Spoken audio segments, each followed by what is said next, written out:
রনর caring nature দেখে সরোজ একটু emotional হয়ে পড়ে, কারণ দাদু ঠাকুমা ছাড়া আর কোনোদিনও কেউ তার এতটা কেয়ার করেনি। রন বলে যে এসব এমন কিছু ব্যাপার না, অন্য কেউ হলে তার জন্যও করতাম। সরোজ বলে শুধু কি তাই, হাসপাতালের অ্যাটাক থেকে বাঁচালেন, বাড়িতে নিয়ে এসে এত যত্ন করলেন, আমার খাওয়ার আগে নিজে চেখে দেখলেন যে সেটা খাওয়াটা সেফ হবে কিনা।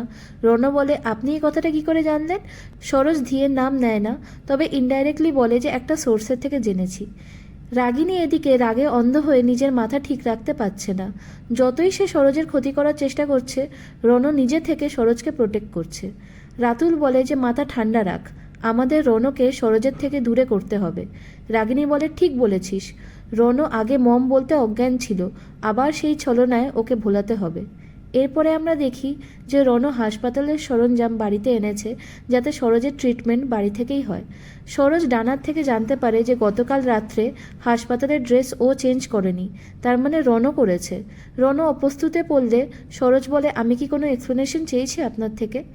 এরপরে রাগিনী পুজোর থালা নিয়ে সরোজের কাছে আসে আর মিথ্যে নাটক করে বলে তোমার জন্য মন্দিরে পুজো দিয়েছি, দীর্ঘায়ু হও তুমি, বলে সরোজকে নিজে হাতে প্রসাদ খাওয়াতে গেলে রাগিনীর হাতটা ধরে ফেলে রণ।